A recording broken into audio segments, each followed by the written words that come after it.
We start with lacrosse. St. John's back in the state tournament for the first time in over a decade. The Titans made the last trip in 2004 and a trip to the state championship on the line Tuesday against Chagrin Falls. First quarter, Tigers jump out to the early lead. And then later in the second, the D2 Player of the Year gives the Tigers the early 3-0 lead. Titans, though, would answer in the second. Nice pass inside to 𝗦𝗽cie up and over the defense for the score. Titans able to get on the board. Under 30 seconds till the break, Will Bone fighting off the defense. Just enough space to get off a shot. He finds the back of the mesh. Titans looking to take that momentum into the second half. Just 21 seconds into the third, Quinn Staton with a quick shot, keeps it low, beats the keeper. But the Tigers led by 11. Seniors just too much for the Titans. 𝗦𝗫cie from behind the goal as St. John's falls 18-5. The Titans will look to use this as fuel heading into next season.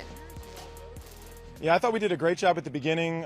Really held them at the beginning, and a couple ground balls went their way, and they rode off that momentum. I thought our guys settled down a little bit at halftime and tried to salvage what they could of the game and really put in a good effort in the second half, but it just wasn't quite enough. We told the guys just now in the last team huddle, use this to fuel you, to see what it takes, what it is that you need to do to be a state champion. I'm sure this team that they just played is going to have a great shot at the championship next weekend.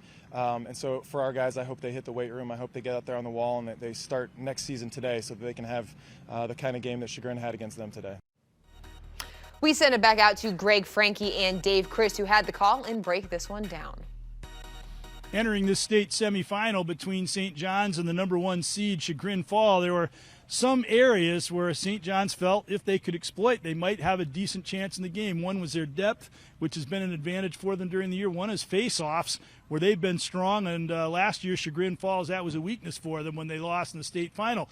None of those things really happened, though. Chagrin Falls proved to be very deep. They dominated the face-off area, and once they got the ball, well, they just knew what to do with it. You could tell the experienced 11 seniors on the team for Chagrin, and they were hungry. You could tell that the offense had to play against a very difficult defense in practice every day, and they just came into this with a real hunger because last year they were the state runner-up. 𝗦𝗫cie had 66 goals, scored on a lot of brilliant efforts, and Cam Crosdale was their big goal scorer. He was the playmaker here today. But as an entire team, this Chagrin Falls team looked very good. Team defense, winning ground balls, utilizing everybody, and a very deep attacks it turned out. St. John's was a young team, much younger, though, than Chagrin Falls, and they're going to be back with more experience, and I think the better for this.